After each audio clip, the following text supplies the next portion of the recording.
Dear students, today we will be seeing the topic Principles of Cellular Communication. So, cellular communication is a type of communication scheme which uses mobile phones. So, use of mobile phones can be termed as the cellular communication. Now, a mobile phone is a bidirectional radio which has the capacity of both transmission as well as reception. Now the term cellular communication is based on the geographical division of the communication coverage area into small cells, and again further cells are divided into smaller cells. So the basic unit of a cellular communication is a mobile phone, and further these mobile phones are all associated with different cells. So cells are based on the geographical location of the area or geographical division of the region. Now each cell is given a particular frequency or a channel. So we'll be using both the terms frequency or channel. So that simply means that the frequency that is being used by a particular user. Okay, so each cell will be given a number of frequencies, and that particular cell will be operating using those frequencies. Okay, and why do you have more number of frequencies? Because you need to have simultaneous conversation with by different users, and large number of users will be using the mobile communication simultaneously. So you should have a large number of frequencies in order to aid simultaneous use of spectrum. Now this is a basic unit of cellular communication, that is a cell. Okay, now this cell will be consisting of a transmitting and receiving station as well as all other associated equipments. Now this cell can be divided into smaller cells and further into much smaller cells. So these are all depending on the density of users. If the number of users are increasing, for example in the case of urban areas, you should have more cells. For instance, in case of it's a dense urban area, you should have a larger number of cells because the number of users will be more, and you should have more frequencies available, and so more cell towers are required. Okay, so you will be having more cells in urban areas. Now again, the cell is basically defined as a basic geographic service area of a communication system. Then the cells having variable power levels. Okay, that is, if your subscriber density is higher, it requires more power for the transmission as well as reception in that particular cell. For instance, in rural areas, your power levels may not be that high. Okay, so such variation in power levels also helps in using unused frequencies or transmitting unused frequencies to required areas. So we'll see such cases. Now the cell also provides a concept known as handoff. Okay, so again we will see this handoff in detail. This simply means that once you are moving from one cell to another cell, there will be switching in frequencies between the cells. So without without breaking the conversation. So such a process is known as handoff. So we will see few examples also. Then the cell or cellular communication also provides the concept of frequency reuse. Okay, so you are able. So we have already said that a cell will be assigned with a set of frequencies. So that set of frequencies will be unique for that particular cell. So say kilometer. So for instance, if you take a kilometer apart, the same frequency of cell A can be used by cell C also, because they are apart in geographical distance. So such a property is known as frequency reuse without having any interference between these two cells. Then again, the cell can be modified depending on the requirement. Cell can be expanded, new cells can be added larger cell can be split into smaller cells, then new cells can be created in unserved areas, that is in remote areas you can have new cells. Then unused cells also can be removed, merged with other cells to form a single cell. So such all modifications can be done depending on the density of mobile users, or depending on the requirement.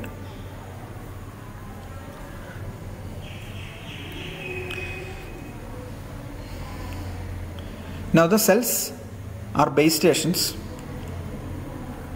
which transmit over small geographical areas. Generally they are represented in a hexagonal manner, hexagonal shape for representation purpose. Again, the size of the cell varies depending on the landscape. Suppose you have a cell in a hilly area. So in such a place your shape of the cell may not be perfect hexagon due to natural terrain constraints as well as man-made structures. So you may not be exactly getting the hexagonal shape, but this shape is preferred in order to accommodate or include all the cells in the region, all the users in the region, all the geographical locations in the region. Now a group of cells is called as a cluster.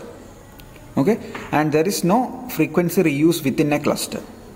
Okay, so what is a cluster? So we have a 8-site cell cluster taken here. That is, this is one cell, 1, 2, 3, 4, 5, 6, 7, 8.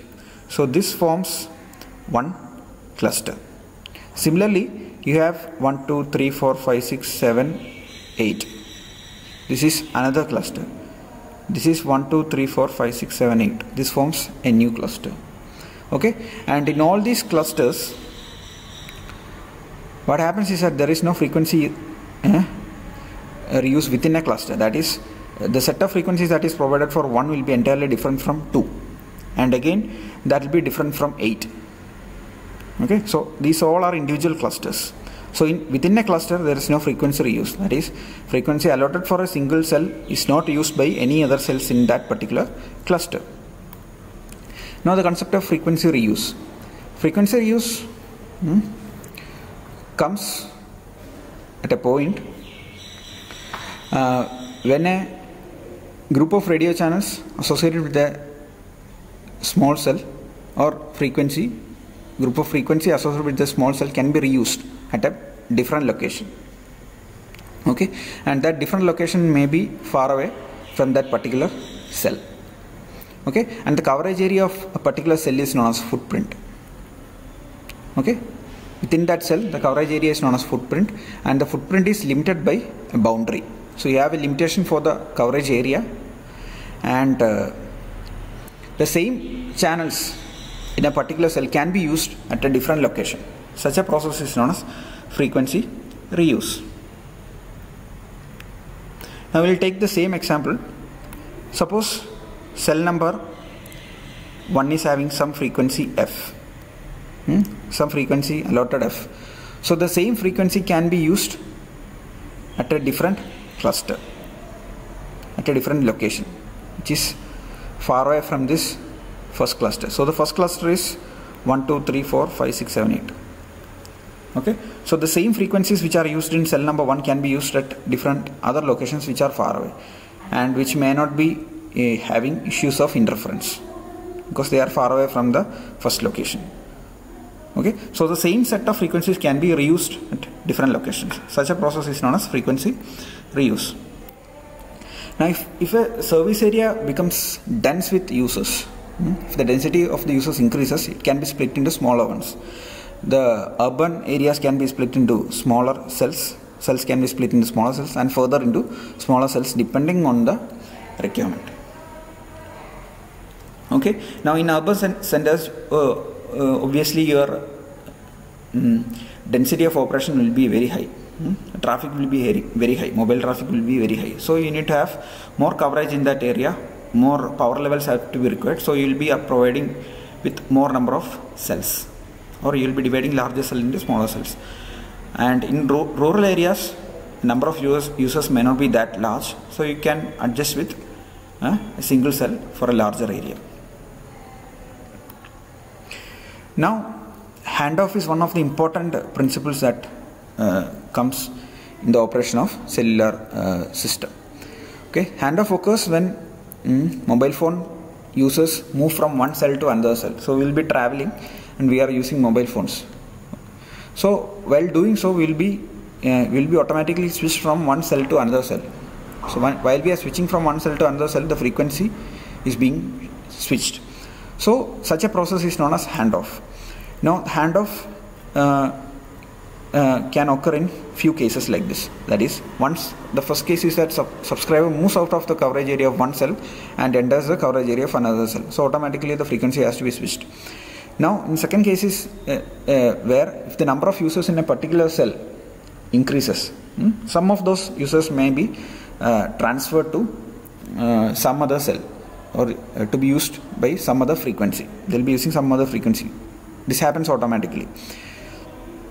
Then again, the transfer of duties from a larger cell to a smaller cell.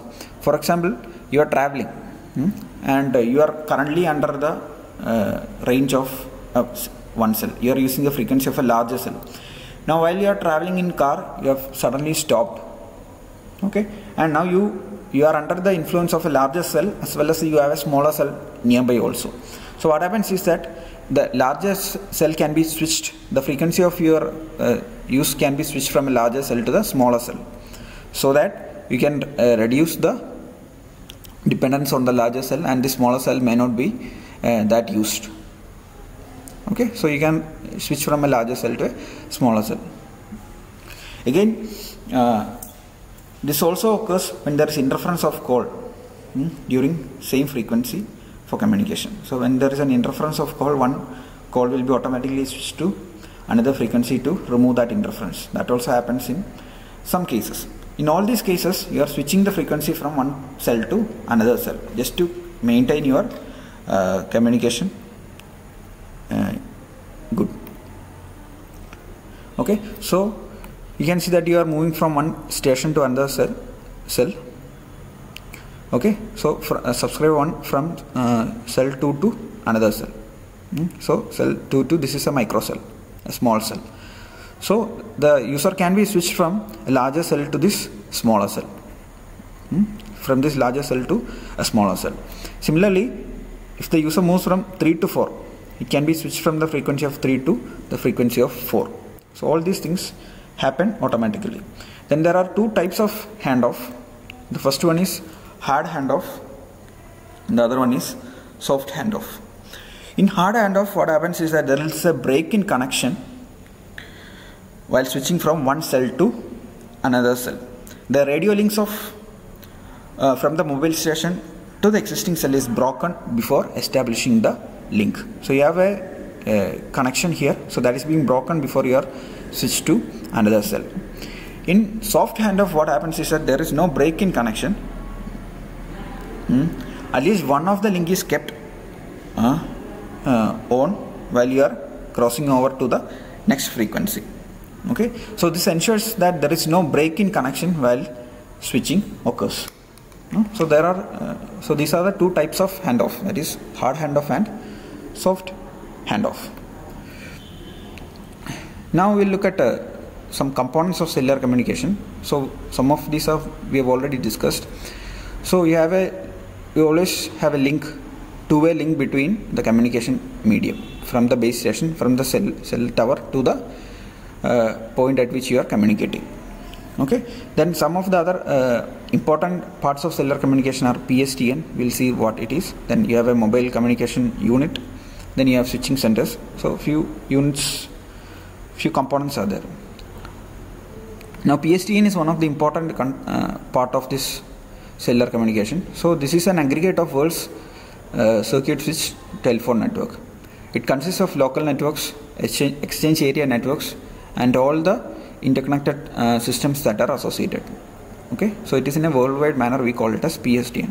So it consists of telephone lines, fiber optic cables, microwave transmission links, cellular networks, communication satellites, undersea telephone cables.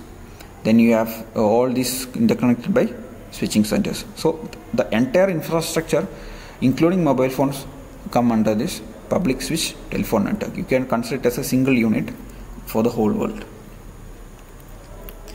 Now you have something known as mobile telephone switching office.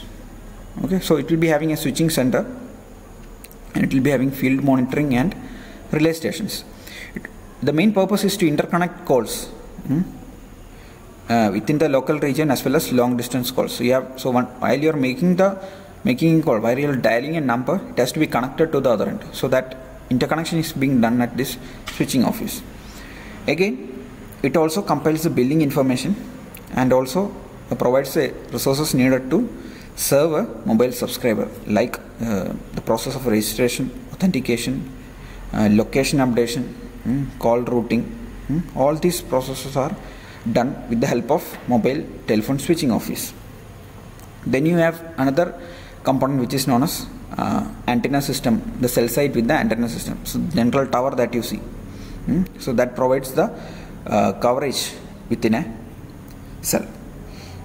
Then the last one is the mobile subscriber unit, or the mobile unit that you have. So that is the last unit in a general communication, cellular communication system. Okay, so in your syllabus you are asked to understand the basic principles of cellular communication.